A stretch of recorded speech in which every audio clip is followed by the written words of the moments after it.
show for today. We're talking to Dr. James Baxter, who is giving us information relative to Africans in public education, African Americans in public education.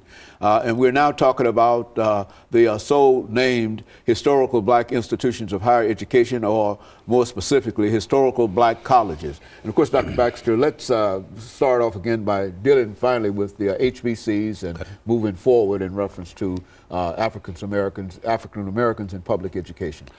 All right, Dr. Haney, when we go back and we look at the post-antebellum period, that period after the Civil War, that period referred to as Reconstruction, we see then the black historical colleges being established.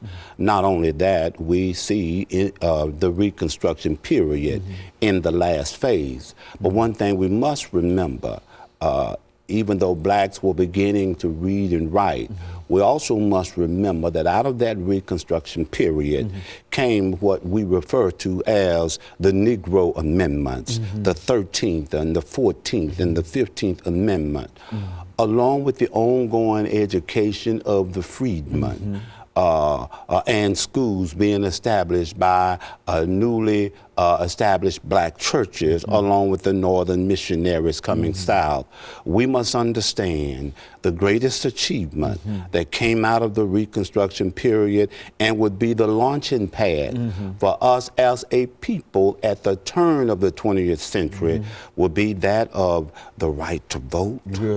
It would be that of education, which has always been our a ticket to the promised land.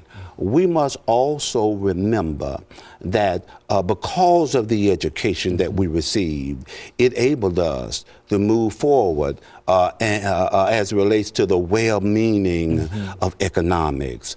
Well, as Reconstruction began to come to an end, we must understand at the close of Reconstruction, which officially ends in the year 1877, with the election by way of the Compromise of 1876, with the election in the House of Representatives of Rutherford B. Hayes as President of the United States of America.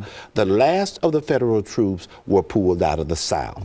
Well, what does this mean? It means simply this: the federal government abandoned the Negro or the freedman in the South and left over 3.5 million plus people of color at the disposal, at the mercy of the redeeming Democrats.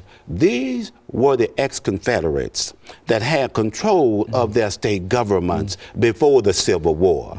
These are the ex-Confederate officials who were disenfranchised because of their involvement in the Confederate government, which withdrew from these United States of America.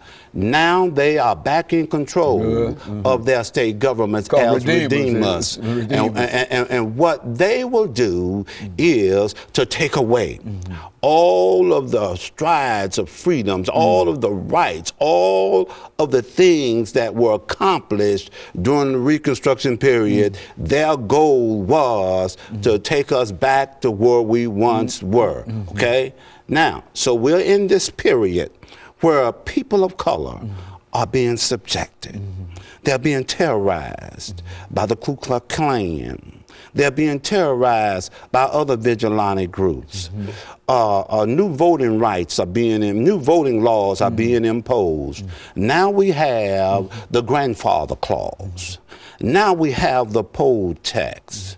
Now we have the literacy test. And eventually, we find ourselves with no black politicians at the local level, the state level, the federal level. So then it's open season now for Southerners to turn back the clock and place people of color back where they were before the war. It was not a physical slavery, but it was a mental slavery. We were set back from an economic point of view. Well, now we come up to the year 1896. Homer Plessy. His case goes all the way to the Supreme Court. Homer Plessy made what white Southerners would call a major mistake. He wanted to be seated in a boxcar that was restricted to him because of the color of his skin. His case went all the way to the Supreme Court. And the Supreme Court ruled that separate but equal was constitutional. Well, that gives rise then to what becomes known as the Jim Crow era. All right. Now, after 1890,